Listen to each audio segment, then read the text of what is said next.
Bíblia ela foi escrita para que nós possamos entender algumas coisas. A primeira coisa é quem é Deus, obrigado, ou como é Deus.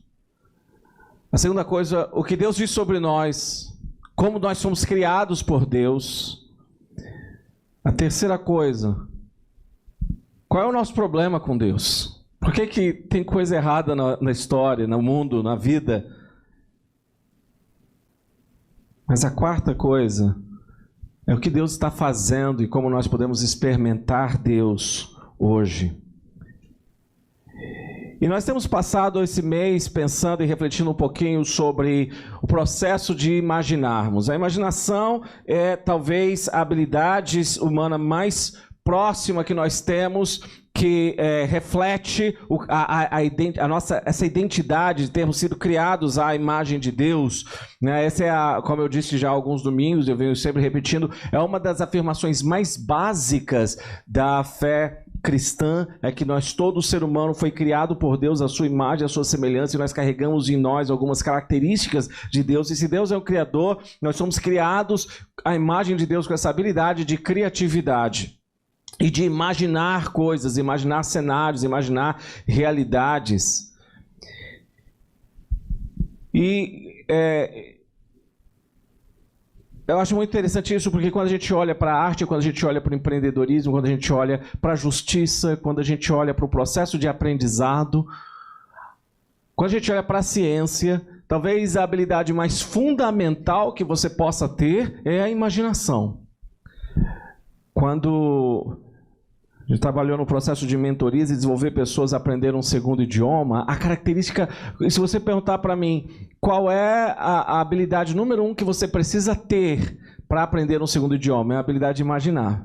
Pense comigo, uma criança antes dela falar, ela se imagina falando.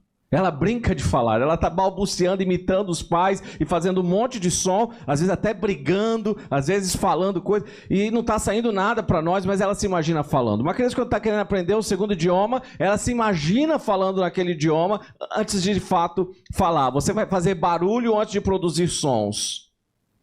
Crianças, elas nascem com a habilidade de imaginar. Você se imagina uma série de coisas. Você se imagina um super-herói, você se imagina, voando, você se imagina muitas coisas.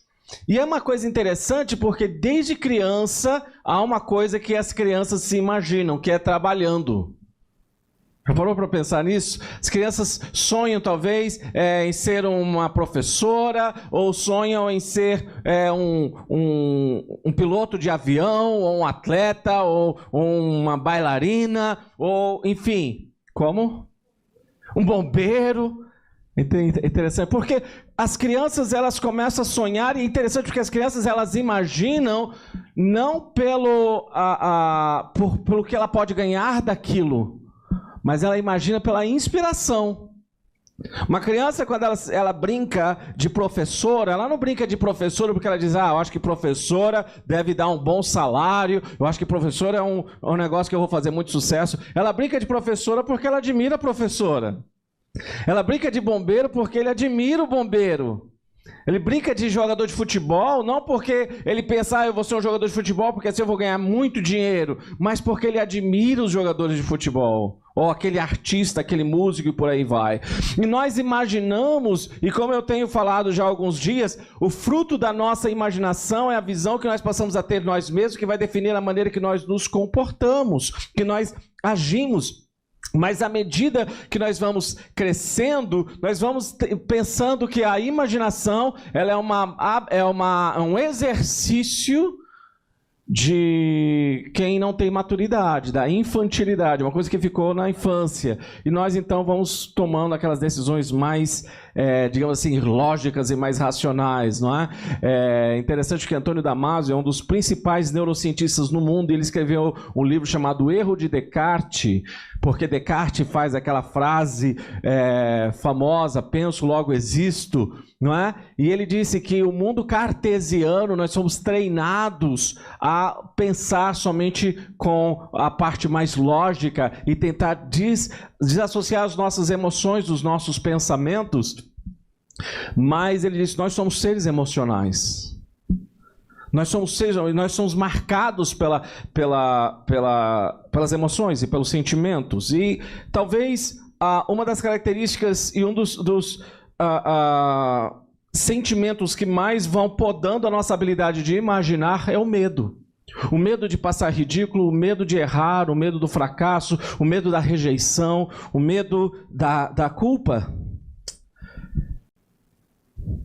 E a fé cristã, ela tem alguns desafios para nós no mundo onde nós desassociamos o imaginar e o sentir do ser racional, porque nós olhamos para o texto bíblico e nós começamos a pensar, eu preciso ser racional, e nós confundimos ser racional com ser material.